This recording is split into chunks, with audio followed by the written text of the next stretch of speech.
Hey, welcome back to Say It Real, where fluency starts with real conversations. And today, we are starting with a question that sounds simple for about 3 seconds and then suddenly becomes your whole life. Yeah, because the question is, should you follow your dreams or should you be practical? And the problem is, most people have an immediate answer until reality walks into the room. Exactly, because in theory, everybody loves the dream. The dream sounds brave, romantic, exciting, meaningful. The dream has music in the background. The dream looks amazing in a quote on social media. Meanwhile, practicality is sitting in the corner with rent, deadlines, family expectations, and a spreadsheet. Yes, the dream says, believe in yourself. Practicality says, okay, beautiful, but what's your plan for Tuesday? And honestly, both voices matter. That is what makes this conversation so real. Most people are not choosing between good and bad. They are choosing between two important things that do not always cooperate. One part of you wants a life that feels deeply yours. Another part wants stability, safety, and something you can actually build in the real world. That tension is not imaginary. It is everyday life for a lot of people.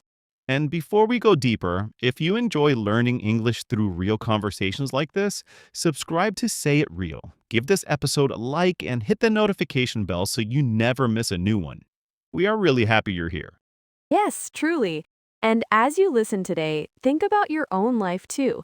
Are you moving towards something that matters to you, or are you mostly trying not to make a mistake? That question can be uncomfortable but useful. Very useful because I think a lot of people are not asking for a glamorous life. They are not sitting around demanding perfection. They just want a life that feels like it belongs to them. Yes, that is such an important distinction. When people hear the word dream, they often imagine fame, money, applause, success, something huge. But many dreams are much quieter than that. Sometimes the dream is not to become extraordinary. Sometimes the dream is simply to stop feeling disconnected from your own days. Oof, yes. Sometimes the dream is meaningful work, or peace, or enough time to breathe, or a creative life, or a slower rhythm, or just waking up in the morning with that heavy feeling of, is this really it? Right. And I think many people remember a version of themselves who knew what they wanted more clearly. Not perfectly, not in every detail, but there was a younger self who felt something very strongly. Before life got loud. Before life got crowded, yes. Before responsibilities started talking over everything else. Before fear became so persuasive. Before being sensible became a full time personality. Hi, yes, nice to meet you. My hobbies are overthinking and making responsible choices. Very stable, very admired, slightly dead inside. Exactly. And I really do think this happens slowly. People do not usually wake up one morning and announce, today I will abandon what matters to me. It rarely looks like that. It happens through small compromises, repeated over time. You get tired, you need money, someone depends on you, you lose confidence, you start doubting your timing, you compare yourself to others. Bit by bit, the practical path starts looking safer. And safety is not a stupid thing to want. I want to be careful about that. Sometimes people talk as if safety is weakness, but safety can be necessary. Stability can be healing. Responsibility matters. Yes, absolutely. This is not one of those conversations where we pretend bills are fake and courage alone pays for groceries. That has never once happened. Not even a little bit. But still, there is a difference between building stability and building a life entirely around avoiding discomfort. That difference matters a lot. Because when your main goal becomes do not fail, do not embarrass yourself, do not lose control, do not disappoint anyone, your world can start getting smaller without you even noticing. Yes, fear does not always scream. Sometimes fear is polite. Sometimes fear sounds mature. Sometimes it says, I'm just being realistic. And sometimes that is true, but not always. Right. Sometimes realism is wisdom. Sometimes it's just fear wearing a nice jacket and using calm language. Fear with a planner, fear with good posture, fear with 12 reasonable bullet points. Exactly. Fear can be extremely professional. And that is why this subject gets so complicated, because the same action can come from two very different places. Waiting can be wise. Waiting can also be avoidance. Planning can be smart. Planning can also be hiding. The outside does not always tell you the truth. You have to ask yourself something deeper. Am I protecting something important, or am I mostly protecting myself from discomfort? That is such a strong question. It is. And I think many people know the feeling of being fine on paper while something inside them feels unsettled. Life looks acceptable from the outside, but internally, there's this low, steady sense that something is off. Like your life fits, but doesn't quite feel like home. Yes, that's such a good way to say it. It's like wearing a coat that technically fits your body, but somehow it was never really yours. And then weird moments start happening. You're washing dishes, or walking home, or sitting on a bus, and suddenly some quiet part of you says, "Hey, remember me?" Yes, your forgotten self has no respect for timing. Never. It always shows up at the most inconvenient moment, like when you're already tired and emotionally unstable in a supermarket. But that interruption matters because it means the deeper part of you is not dead. It may be neglected, it may be quiet, it may be buried under responsibilities, but it's still there. And I think that gives people hope. A dream doesn't always disappear. Sometimes it just gets covered up by years of noise. So then the real question becomes, what do you do with that?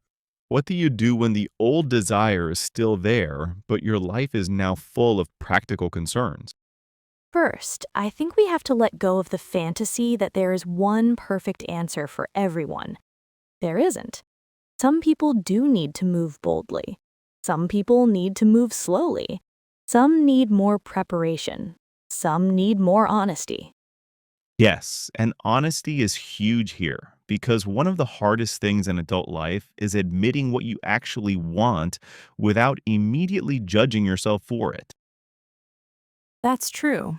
People can confess stress more easily than desire. They can admit they are tired, overwhelmed, confused. But to say, I want a different life, that feels more vulnerable. Because desire creates responsibility. Once you admit what matters to you, you cannot unknow it. Then you have to decide whether to honor it, postpone it, or betray it. Wow, that is a little painful. Yeah, but real. And I think a lot of people live in that middle space where they know something matters deeply, but they do not know how to move toward it without risking a lot. Which is why I do not like extreme advice. You know the kind. Just quit, just jump, just trust the universe. Okay, but some of us also need health insurance. Exactly. The universe has been emotionally supportive, but not always financially helpful. Very inconsistent, honestly. But the other extreme is not healthy either. Be sensible forever. Wait until everything is perfect. Don't take risks. Don't upset the system.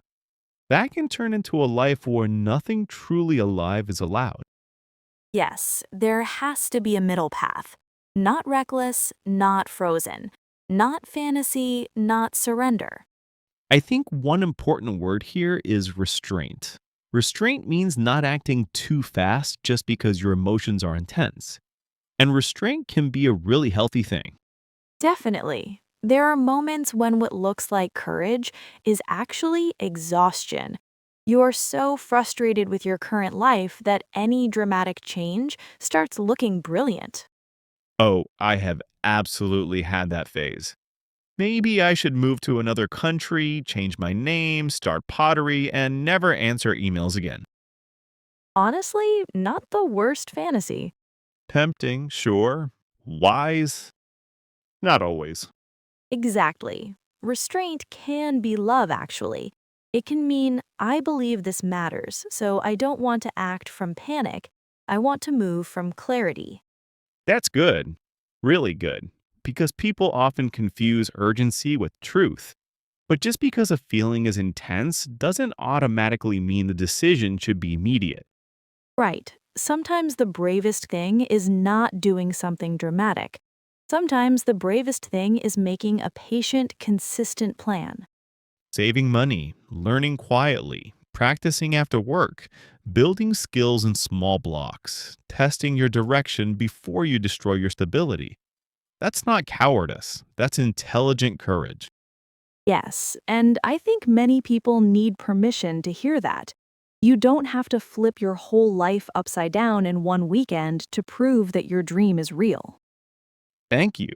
Because some people think if it's not cinematic, it doesn't count. But real life usually changes through repetition, not one dramatic speech in the rain. A shame, honestly. The rain speech feels powerful. Great for movies, riskier for mortgages. Still, there's another side to this, because while patience matters, endless preparation can become a trap too. Yes, absolutely. At some point, I'm getting ready quietly becomes I'm hiding. And that's where conviction comes in. Conviction is that deep inner sense that something matters enough to be acted on, even if you still feel afraid. I like that because conviction is not the same as confidence. Confidence says, I think I can. Conviction says, even if I am scared, I know this matters. That's such a helpful distinction. People often wait for confidence before they move, but confidence usually arrives after movement, not before it. Exactly. Fear may still come with you, but fear does not get to drive. Fear can sit in the back seat complaining, I preferred the old route. This feels irresponsible. Fear is rarely supportive, but it is extremely talkative. True. And the turning point for many people is not when fear disappears, it's when they stop treating fear like the final authority. Yes, that moment is powerful. The moment you realize I am still afraid and I'm moving anyway. That is often when people finally take the plunge, not because everything is guaranteed, not because all the doubts are gone, but because staying the same has started costing too much internally.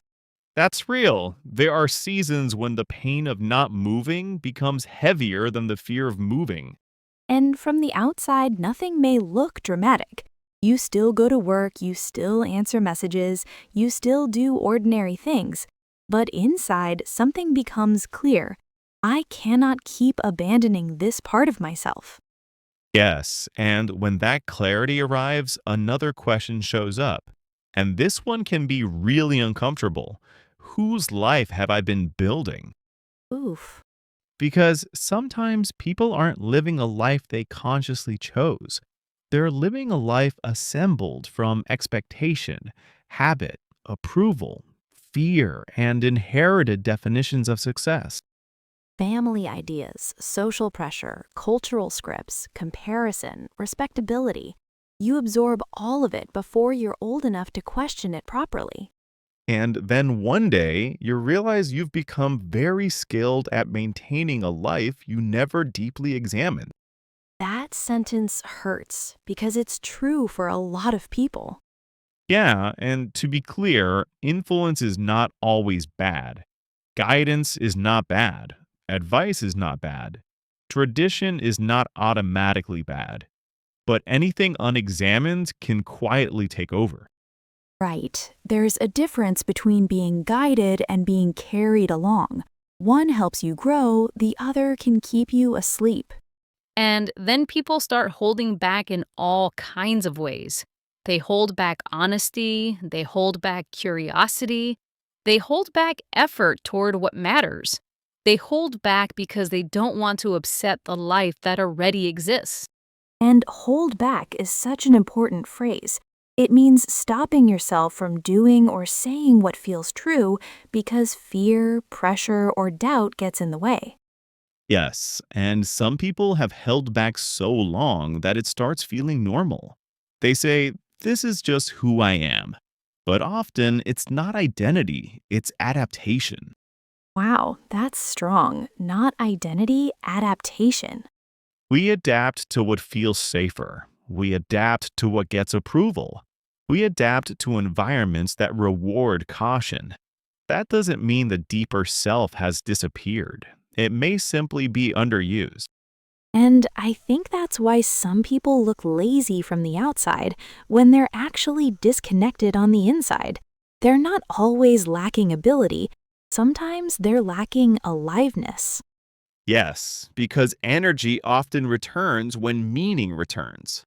Exactly. A person can feel exhausted for years doing something that is misaligned, then suddenly find strength when they reconnect with something real. So maybe the question is not only what do I want, maybe it is also what has been shaping me without my permission. Family expectations, old fears, social comparison, someone's idea of what counts as success. Those things can live inside you for years and still sound like your own voice. Which is why self reflection matters, not in a dramatic, self absorbed way, just in a calm, honest way. What do I actually value? What feels true? What feels borrowed? What am I protecting? What am I postponing? Yes, those questions can change a life, even before the life visibly changes. And I think this is where people relax a little because they assume the answer must be extreme, like either chase your dream wildly or become practical forever. But maybe the wiser answer is neither. Maybe the real answer is do not abandon what matters, even if you have to move slowly. Yes, I love that because not everyone can make a massive change right now. That is just true. Responsibilities are real. Timing matters. Money matters. Caregiving matters. Reality matters. But there's a huge difference between moving slowly and giving up on yourself. Huge difference. Slow is not failure. Careful is not failure. Small steps are not failure. Violence, surrender, and permanent self betrayal, that's the danger. I think loyalty is the word that keeps coming to me. Maybe a dream does not always need a dramatic leap. Sometimes it needs loyalty. Loyalty, that's beautiful. A quiet loyalty, a refusal to forget, a willingness to keep a little space open for what matters, even in a crowded life. Yes, you can work towards something without announcing it to the whole world. You can learn, save, practice, build, ask better questions, take one honest step, then another. It still counts. And work toward is such a hopeful phrase because it doesn't demand instant transformation. It honors progress. Exactly. You may not be able to live the full vision today, but you can stop living as if the vision doesn't matter. That's such a grounded way to think about it. Less fantasy, more fidelity. Less performance, more truth. And sometimes the dream even changes shape. What mattered to you at 20 may not be what matters now. That doesn't mean you failed. It might mean you got more honest. Yes, maybe your current dream is not status. Maybe it's peace, or flexibility, or meaningful work, or a healthier pace, or a life where you can hear yourself think. And that still counts. Deeply. So maybe the real question isn't, should I follow my dreams or be practical? Maybe the better question is, how can I stay loyal to what matters while also living responsibly in the real world? That feels wiser, more adult, more compassionate. It lets both truth and reality stay in the room. Exactly. The dream and the practical life don't have to be enemies. They just need a more honest relationship. And this feels like the perfect moment to slow down and do our word tour because today's conversation gave us a lot of useful vocabulary you can use in your own English when talking about goals, fear, choices, and the kind of life you want. Yes, let's do that. Take a breath, relax a little, and listen for the key words and phrases. First word, aspiration. An aspiration is a strong hope or ambition for your future. For example, her aspiration is to build a life that feels calm and meaningful. Aspiration. Aspiration. Next word, apprehension. Apprehension is a feeling of worry or fear about what might happen. Example, he felt apprehension before making a major life decision. Apprehension. Apprehension. Next phrase, play it safe. To play it safe means to choose the safer option to avoid risk or trouble. Example, she wanted to try something new, but in the end, she decided to play it safe. Play it safe. Play it safe. Next word, restraint. Restraint means self control, especially when your emotions are strong and you do not want to act too quickly. Example, he showed restraint and waited before making a big change. Restraint. Restraint. Next word, conviction. Conviction is a strong inner belief that something is right, true, or deeply important to you. Example, she spoke with conviction about the life she wanted to build. Conviction. Conviction. Next phrase, take the plunge. To take the plunge means to finally do something bold after hesitating for a long time. Example, after years of thinking about it, he took the plunge and started his own project. Take the plunge. Take the plunge. Next phrase, follow in someone's footsteps. This means to copy the path another person took, often a parent, family member, or social model. Example, she followed in her mother's footsteps and became a teacher. Follow in someone's footsteps. Follow in someone's footsteps. Next phrasal verb, hold back. To hold back means to stop yourself from expressing or doing what you really want because of fear, pressure, or doubt. Example, he wanted to speak honestly, but anxiety made him hold back. Hold back. Hold back. Next phrase, give up on. To give up on something means to stop believing in it or stop trying for it. Example, she almost gave up on her dream after a difficult year. Give up on. Give up on. And our final phrase, work toward. To work toward means to make slow, steady progress in the direction of a goal. Example, he is working toward a life that feels more honest and peaceful. Work toward. Work toward. And that was today's word tour. These are not just useful English expressions. They are also powerful words for talking about your own life with more clarity. Yes, sometimes vocabulary does more than improve language. Sometimes it helps you understand your own experience more clearly. When you have the right words, your thoughts stop feeling so blurry. That's one of my favorite things about conversations like this. You do not just learn English, you also gain language for feelings and choices that may have been sitting quietly inside you for a long time. And maybe that is the thought to leave you with today. You do not need to solve your whole life this week. You do not need a perfect plan. You do not need total certainty. But you do deserve honesty. Yes. Even if your step is small, even if your timeline is slow, even if your responsibilities are heavy, you can still stay connected to what matters. Do not confuse patience with surrender. Do not confuse fear with wisdom every single time. And do not assume that because something important is difficult, it must be impossible. Beautiful. And if this conversation gave you something to think about, subscribe to Say It Real, give us a like, and hit the notification bell so you can keep learning English through real, meaningful conversations with us.